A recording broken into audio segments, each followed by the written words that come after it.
And so our next speaker is Sara Ruane from AMH. All right, I just want to start off by saying thanks so much to the organizers of this symposium and SSB and BAPSPA, I think is how it's pronounced, for getting me down here and for funding. So what I'm going to be talking about now to kind of coincide with the last talk is gene tree species tree discordance in an empirical data set rather than theoretically. So we know from simulations from a whole bunch of people, a lot of people who are here, a lot of people who aren't here, and from a lot of the speakers I've seen during a lot of the sessions during this meeting, that a couple of things about gene trees and species trees. So the two that I kind of want to talk about today specifically, but with empirical data, are gene trees are known to overestimate divergence times. And then the other thing is that gene trees, if they don't match your species trees, you're probably going to need a lot of loci in order to compensate for that. And so I don't want to imply that other people haven't done empirical work that illustrates some of these concepts or other concepts with gene tree species tree discordance, but I want to tell you about how this works using a couple of data sets specifically from snakes. So all I'm going to talk about is snakes during this session. So I hope that's what you really came for.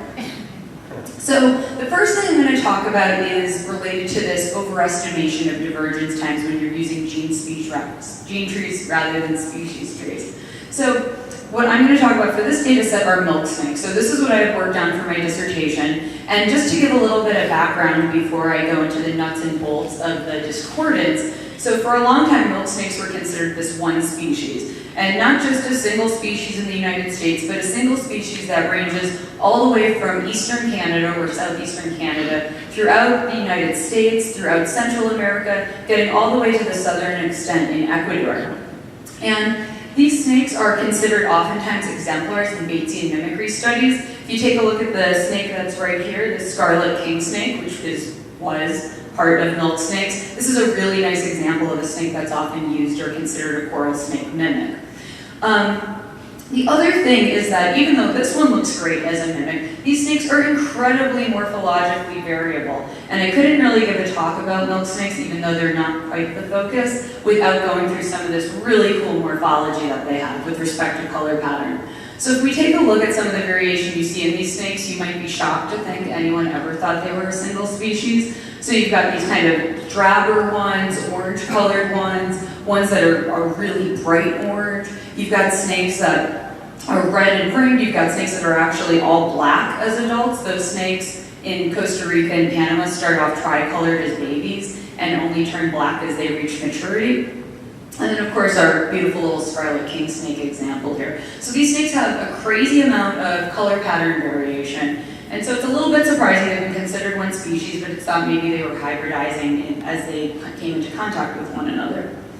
Prior studies on milk snake that started to hint that maybe this wasn't the case showed a couple of different things. First off, lack of monophyly for milk snakes. So these guys are in the genus Lamprepeltis, and some studies that have looked at the genus Lamprepeltis but not focused specifically on these milk snakes have found that they're not monophyletic as a clade or as a group within that genus. They're spread out among some of the other snakes in there, especially some of the king snakes, which are milk snakes and king snakes are what comprise Lamprepeltis.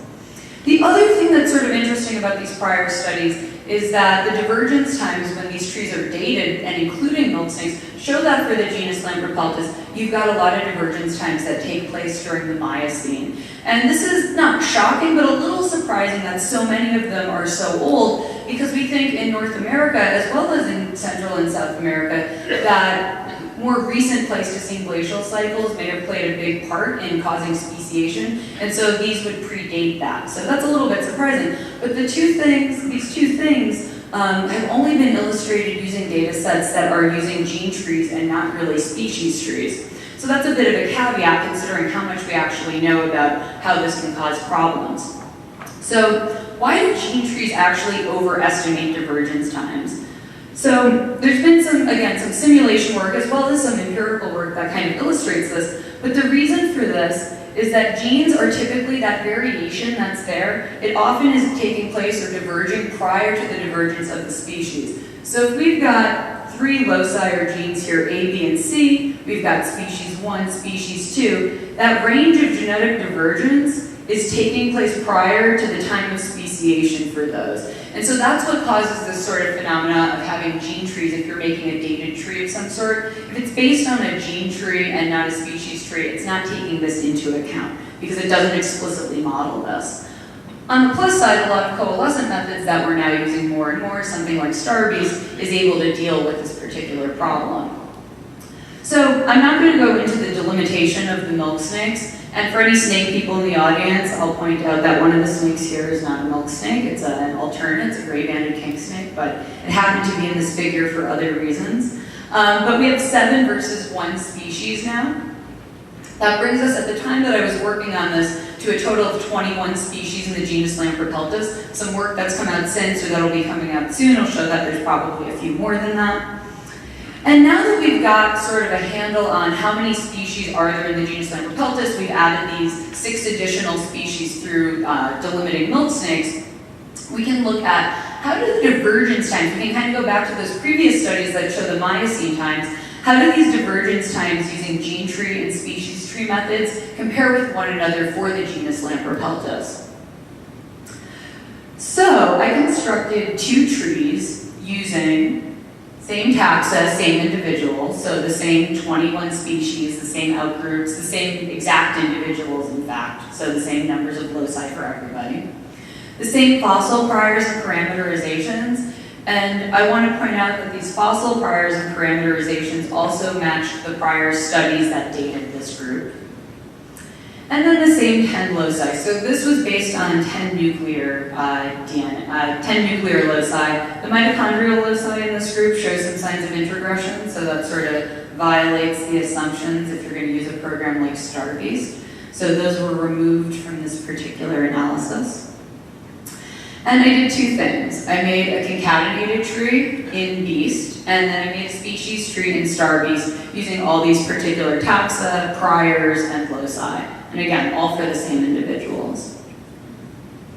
And so if we take a look at how this breaks down, specifically for the timing of the extant divergence events, and compare the species tree to that concatenated gene tree, we see that when it's a species tree, we actually have mostly Pleistocene speciation events. And when we're using that concatenated gene tree in Beast, we're getting some Pleistocene, but almost entirely Pliocene speciation events. It's much higher. So definitely a little bit older. And I know I mentioned that these prior studies that had a lot of Miocene divergence events, keep in mind I've now added an additional 6 species to that tree, and they're a little bit younger anyway. So you're going to have that push closer to the future, even in the concatenated gene tree a little bit.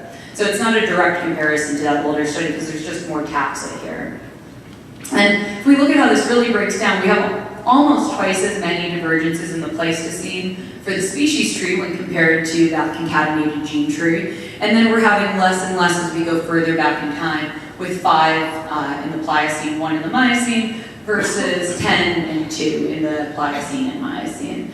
And if we take a look at the gamma statistics, so if you're not familiar with gamma statistics, this is just kind of a simple way to take a look at how, if you take a tree and you look at when most of the divergence events are occurring, where most of the nodes are, you can have nodes that are sort of clustered in the past, you can have nodes that are clustered very close to the present, and then you can have nodes that are distributed evenly across the tree.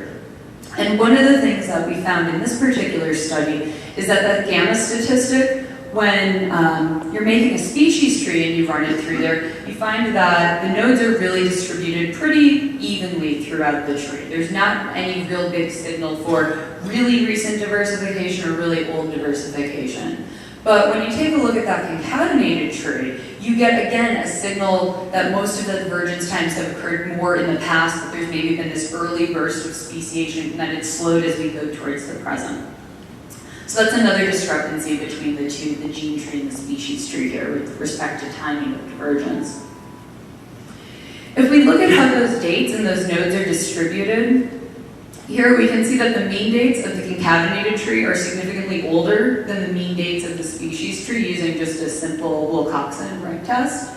The species tree distribution, I don't know how well you can see this from in the back, but the species tree distribution, those dates are distributed much closer towards the present here, whereas the concatenated tree, you have them going quite a bit further back in time. So again, we're seeing more divergence times in the past rather than towards the present.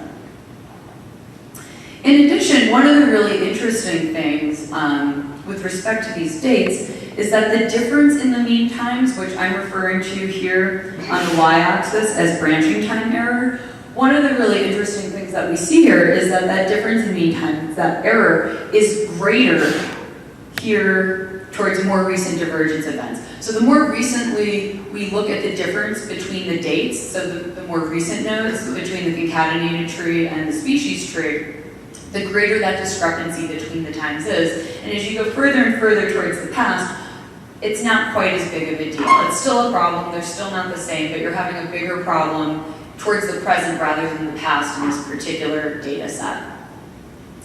So that wraps up the first part of this, which is about some of this milk snake work and divergence times with species trees. But the next thing that I'm going to talk about here is some of the stuff that I'm working on right now. And so we're going to shift from these new world snakes to some old world snakes. So I'm going to talk here about gene tree species tree discordance in small and large data sets. And when I talk about small data sets during this portion, I'm sort of talking about Sanger sequencing, but that's not to say somebody showed in this session an example of 75 loci that was a Sanger data set. So I'm not implying you can't sequence tons and tons and tons of genes that way, but typically when we're talking about more than 40 or 50 or 60 or 100 loci now, we're really talking about next-gen data sets. So I'm going to refer to the Sanger data set as small, but with the caveat, of course, it could be large. So the snakes that I'm working on right now are pseudoxyrophines, which are mainly found in Madagascar. There's a couple species that you get in Africa and one that you get in Socotra. But they're mainly, the ones in Madagascar appear to be a monophyletic radiation there, and they're mostly Malagasy. And all the ones in Madagascar, with the exception of a possible introduction, are endemic. There's about 85 species described right now, and this is about 80% of the Malagasy snake fauna. So there's a couple other things kicking around Madagascar. There's some boas, there's some typhlopids, those little worm or blind snakes, but most of the snakes there are pseudoxyrophines. So these are the snakes that are filling up all that niche space, all that diversity, and while this portion of the talk also isn't specifically about that, I'm going to point out how amazingly diverse these snakes are because I have a lot of really cool photos of them and they're really, really amazing. Such as this one right here that I'm illustrating. This is Lyndaha madagascariensis, which has this amazing nasal appendage that you don't really see in any other genus of snake. Nobody knows what it's for. This is actually a female because their nasal appendage is sexually dimorphic. So there's a lot of really cool snakes in this group. Previous work on these snakes has included, as far as molecular work goes, included up to about 40% of the species. And the systematics have been pretty unclear just because you're not really including that much of the diversity in this. And what we want to do, some of the main goals of this project are first, let's infer a really great, really complete, robust species tree. Because without that tree and knowing the relationships, it's not really valid or potentially accurate if you're going to do some sort of downstream analyses. So we want to ultimately look at some of the biogeography. When did these snakes get to Madagascar? Are they really a monophyletic radiation? Is there any dispersal back to Africa? As well as diversification. How do we get snakes that look like this? And without having that species tree to start with, that's sort of hard to do. So the sampling and sequencing strategy in this study is basically you want to sample all the described species if you can. Some of them are known from 1 or 2 or 3 specimens, but we're doing our best with a lot of field work to get them all. Sanger sequencing for 5 loci in all individuals. So right now we're at about 650 pseudoxyrophines in our data set. And I've been sequencing 5 loci that are pretty commonly used in squamate phylogenetics. This is helping us do 2 things. One, it's helping us recognize any cryptic diversity that there might be in the group. So there's a lot of unexplored areas of Madagascar. There's a lot of snakes that haven't been described, even if they're known to be sort of different. So we're not able to necessarily send everything out for next-gen sequencing. And so by doing the Sanger sequencing first and just getting an idea of where there might be cryptic or hidden diversity or areas that look particularly interesting with respect to genetic diversity, that way we're able to get them all in there. For the NGS data, we're actually using the anchored phylogenomics technique of the lemons. And initially we sent out 25 taxa to see how this works. This represents almost all the genera in Madagascar for pseudoxyrophenes. We've got 350 more that based on that Sanger sequencing we've sort of chosen to send along, and they're done. They're just kind of being going through the bioinformatics pipeline at this point. This is a data set that targets about 400 loci, and I'm going to break down what that looks like a little bit more. So if we've got these 25, I'm waiting on the 350 to get back. I've got the Sanger data for all the same individuals that I've got the NGS data for. What can I do with this data while I'm waiting to get the rest of the data back? These data.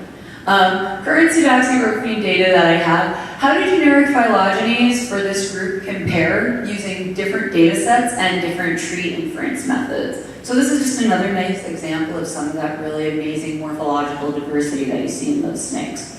So what I did with the data that I currently have is I took those 25 taxa, that includes 2 outgroups and 23 pseudoxyrophenes, and I have the anchored loci and the Sanger loci, and if we see how this breaks down, the number of loci ultimately for the anchored data set is 377, so almost 400. The Sanger is 2 mitochondrial genes and 3 nuclear genes. The number of base pairs is 500,000 versus just under 3,000. The percent missing data is pretty comparable. It's about 2% for both. And then the pairwise divergence, if you take a look at how different or how informative the genes are that we're using, it ranges from a little less than 1% all the way up to about 12 for the anchored loci, and for the Sanger loci, about 2% to 20. So those mitochondrial genes, CO1 and CYP, are really pushing the pairwise divergence up for the Sanger data set. So then we've got all this data, we've got comparable data, the same taxa for both groups, and what I want to do is compare, using both a variety of methods and varying numbers of loci, what kind of trees do we get? If we start making species trees for these, what kind of trees do you get? What kind of data do you need to answer a question here?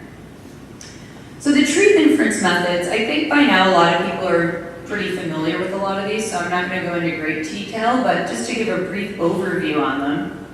Summary stats methods that I used are STAR and NPS. These use gene trees. These are coalescent-based methods, but rather than using the sequence data directly, you have to put the gene trees in, so you have to estimate the gene trees separately. It assumes your gene trees are accurate, so that's a pretty big assumption and something that could potentially be a problem. The really nice thing about this, though, particularly for NGS data, is that you can have hundreds of loci and you can have hundreds of taxa, and you can get the answer to this very, very quickly. So that's one of the huge advantages to it. And there are other nice summary stats methods as well that I've seen people talking about here. So these aren't the only ones out there. Concatenation. Now, it's probably, I would be the first person to say, concatenation is statistically inconsistent. It might not give you the right answer, but we all know that it's fast and easy, and when you first get a data set and you want to get some idea what your tree looks like, you're very tempted to just concatenate it and see what you get. So I figured, why not try it? See what it looks like here. It's not a species tree method, so it's not going to be modeling some of the things that we might worry about, such as incomplete lineage sorting.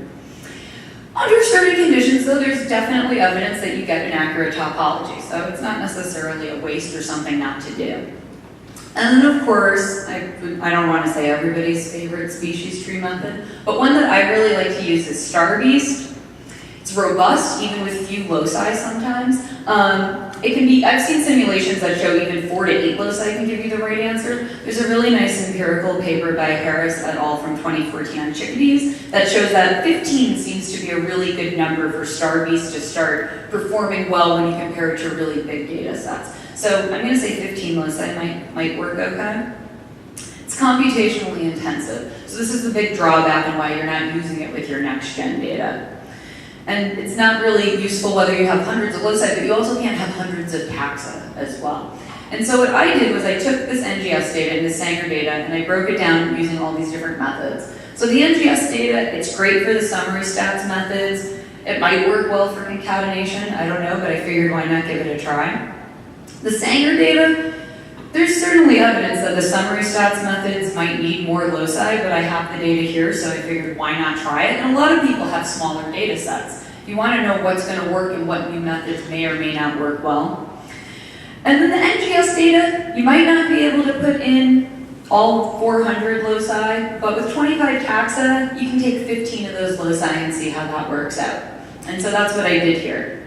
So for the NGS loci, I did all 377 random subsets to see how does it compare if we're using more of a Sanger or a smaller style data set. So anywhere from 3 to 200. And then random subsets of 15 loci for Starbase specifically for that anchored data. And these were all replicated 5 times each. So 200 obviously is with replacement if I only have 400. But for the Starbase analyses, those were 15 different loci each time randomly chosen. So that's not based on informativeness or length or anything like that. The Sanger data, I did 3. I did just the nuclear. I did 4 using 1 mitochondrial and the 3 nuclear, and then all 5. And we just see how this sort of looks in a little bit of a breakdown. What programs I used for each one, NPS and Star for all the NGS subsets and the full data set. For Starbase, NGS has to be just those 15. You can do more, but I was just seeing how does it work with 15 compared to 377. And then concatenation, let's throw all 377 in there and see what happens. For the Sanger data, I did NPS and Star with 5, 4, and 3. And then I ran Starbase using all 5 because that's probably what you do in reality. And then the same thing with concatenation. Why not use all 5 and see what happens? The comparisons, I used Robinson folds distances to compare the tree topologies. And rather than use the straight up distance, this is a relative percentage. So it's a little bit more comparable across different trees or across different methods. So, if you came here for the snakes and you wanted to know something about how Malagasy snakes relate to each other, what I can tell you here is here's a phylogeny that shows all those genera along with the outgroups.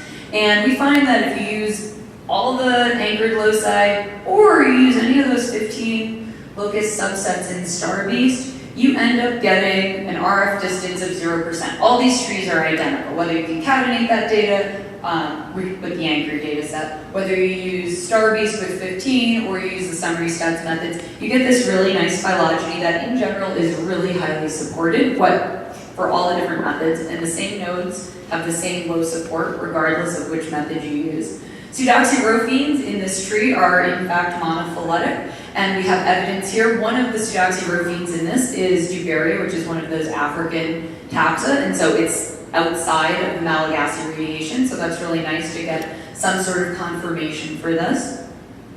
And there's really high bootstrap support for a lot of the previous taxonomic hypotheses people have proposed, based a lot on morphology. So this is kind of a nice confirmation that the morphology in this case really does help along with the molecular data in a really integrative way.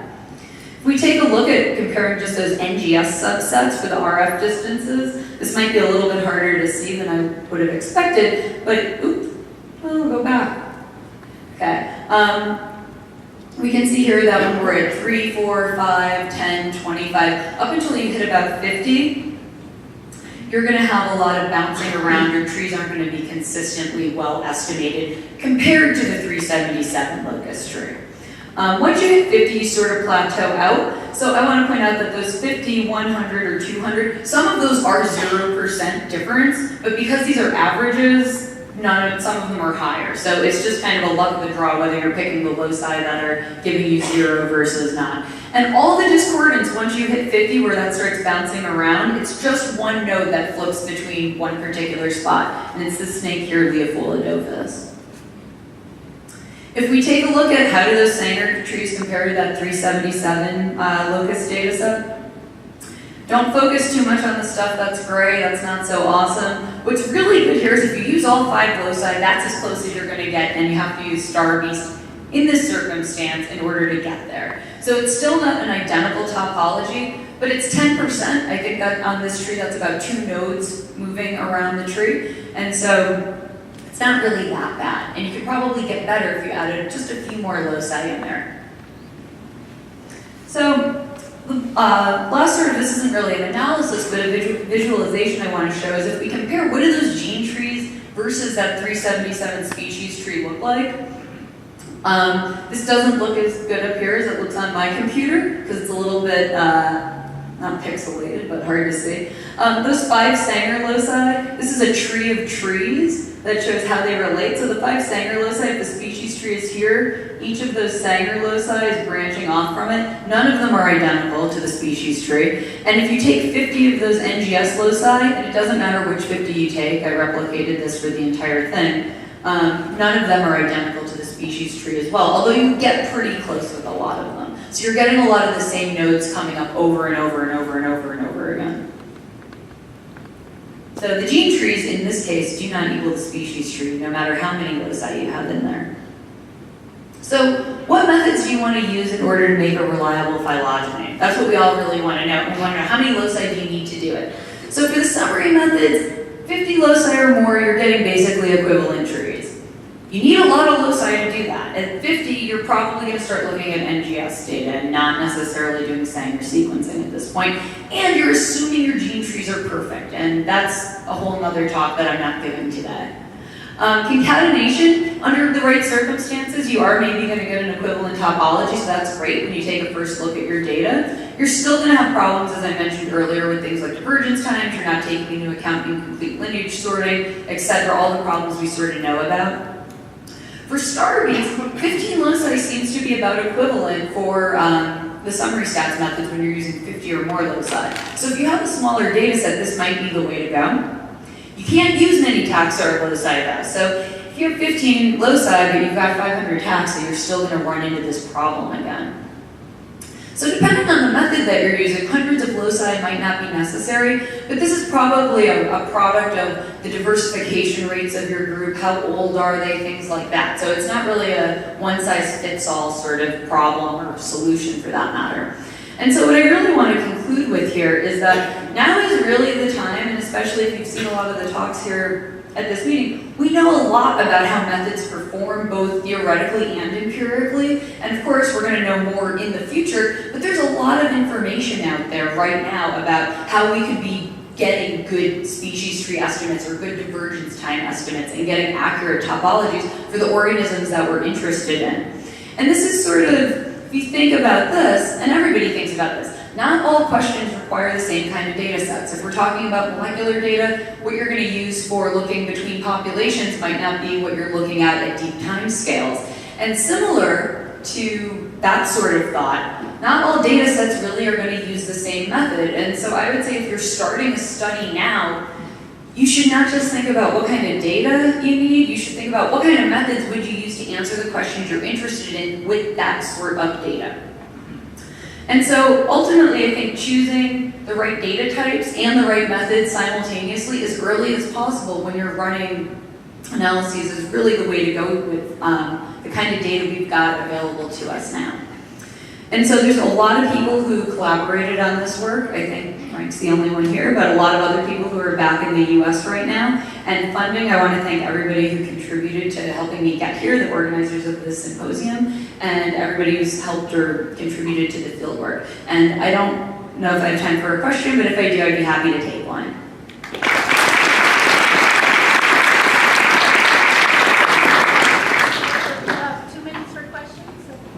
Okay.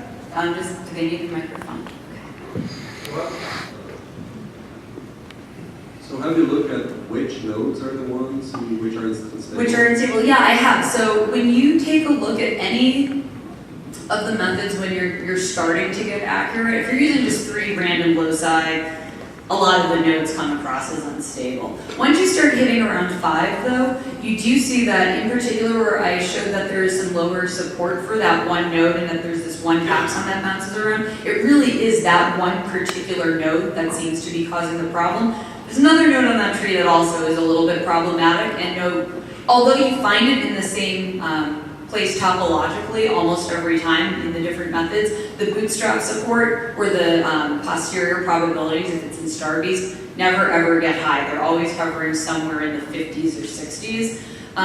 One of the things that I think is going to be really helpful moving through this project is that as we add, in this particular example, these are 25 taxa that are not, you don't have multiple individuals or multiple species per genus. I think as we added more individuals per species and per genus, that maybe is going to help stabilize some of these problems. And that's sort of based on my 650 samples that I have just the Sanger data for. And I see that you start to get really consistent placement, even with low numbers of loci, when you've got more individuals for some of those nodes. So yeah, there's really these sort of problematic nodes that I think people come across in a lot of their own studies, and that's one of the problems that I'm having here.